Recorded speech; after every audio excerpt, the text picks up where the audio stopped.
સુરત શહેરના લિંબાયતના મીઠી ખાડી વિસ્તારમાં રહેતા 6 વર્ષીય હસનૈન નામના બાળકનું ઝાડા અને ઉલટી થવાના કારણે કરુણ મોત થયું છે.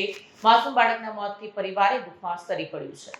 મળતી માહિતી મુજબ ગત રાત્રે હસનૈનને અચાનક પેટમાં તીવ્ર દુખાવો થયો હતો અને તેને તાવ આવી ગયો. પરિવારજનોએ વહેલી સવારે તેને સારવારથી ખસેડી જ્યાં સ્થિતિ વણસતા વધુ સારવાર માટે સુરત સિવિલ ખસેડાયો. જો કે સિવિલ હોસ્પિટલમાં હાજર તબીબે હસનૈનને મૃત જાહેર કર્યો. પ્રાથમિક માહિતી અનુસાર મૃતક હસનૈનના પિતા ચાની લારી ચલાવીને પરિવારનું ગુજરાન ચલાવે છે. પરિવારમાં માતા પિતા, હસનૈન અને તેની એક નાની બહેન છે. બાળકના અકાળે થયેલા કરુણ મોતને કારણે પરિવાર શોકમાં ગરકાવ થયો છે. આ ઘટનાએ આસપાસના વિસ્તારમાં પણ દુઃખની લાગણી પ્રસરાવી છે. વધુ તપાસ હાથ ધરવામાં આવી છે. કેમેરામેન હકીમ શેખ સાથે વસીમ હાસમીનો રિपोर्ट, आजाद न्यूज, सूरत। मेरा नाम सैयद महमूद है। आप रहते कहाँ पे? मीठी गाड़ी, प्रताप नगर। आपके बच्चे जो 6 साल का बच्चा था, इसके साथ क्या हुआ? उसको कल वोमिट और संडास हुई और उसका इंतकाल हो गया। कौन सा हॉस्पिटल लेके गए बच्चा?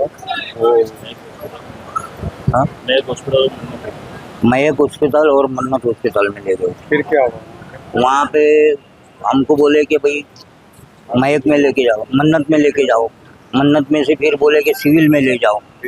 फिर सिविल में आए तो पता चला कि बच्चे का इंतकाल हो चुका। क्या नाम है बच्चे का? कितने साल?